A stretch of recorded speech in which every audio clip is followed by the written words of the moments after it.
President Trump has been weighing whether or not to remain part of the 2015 Iran deal, a decision he says he'll announce tomorrow. But John Yang now has the strange tale of how and why two Obama administration staffers who helped to shape the pact are suddenly back in focus. Amna, it's been nearly 3 years since the Iran deal was sealed, but this weekend, the British newspaper The Guardian reported that last year, two top Obama White House national security officials who helped negotiate the agreement, Ben Rhodes and Colin Kahl, were the targets of elaborate efforts to delegitimize it. The newspaper said an Israeli private intelligence firm tried to dig up information that might discredit the two men. With us now to explain this story is The Guardian's World Affairs editor, Julian Borger, who helped break the story. Julian, thanks for being here.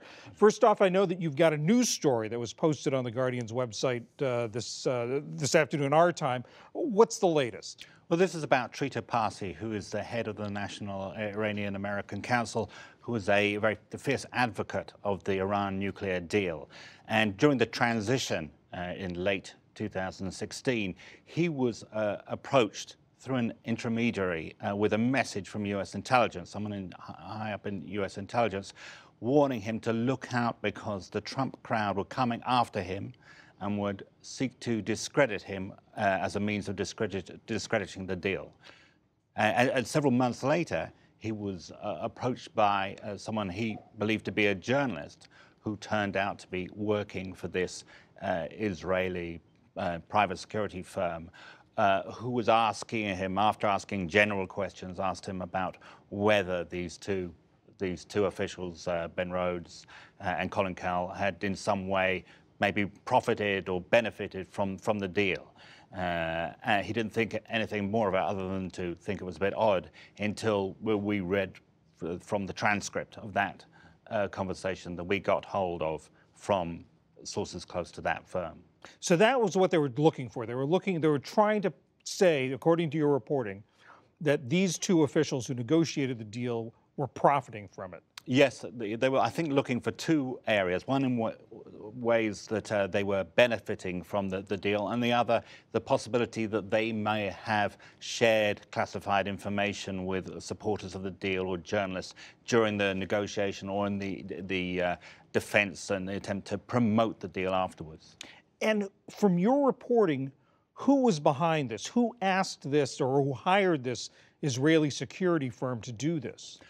Our understanding is that this was had a political intention behind it and was commissioned by people close to Donald Trump with the intention of discrediting people connected to the Iran nuclear deal, so when the deal was torpedoed, there would be less backlash against it. It would help discredit the deal itself. When you say people close to President Trump, were you able to take this inside the White House in your reporting? We are not sure in terms of whether this is people who were in the White House or business associates, but our sourcing, who are close to this private security firm, said it was clear that when the tasking for this went out, that the ultimate customer was the Trump team, the Trump camp. And you did reach out to the White House. What did they say? They said they refused to comment on it. And this Israeli security firm called Black Cube. Tell us about this. Well, this is a security firm made up of former Israeli intelligence officers. They've been involved in Nigeria. They've been involved in Central Europe, and they have been involved in the scandal around Harvey Weinstein. One of his lawyers, according to New Yorker, hired Black Cube to go after the accusers of Harvey Weinstein, see if they could get anything on them as a way of stopping the claims of sexual misconduct against them. Some of the same fake firms that were used to approach Harvey Weinstein's accusers were used to approach the wives of Ben Rhodes and Colin Kahl. And so to some extent, somewhat sloppy of them, using the same cutout firms, using the same photographs of people who are acting under aliases to approached people both in the Harvey Weinstein case and in the Iran nuclear deal case. This is an intriguing story, and I'm sure there's going to be more. Julian Borger, thanks so much. Thank you.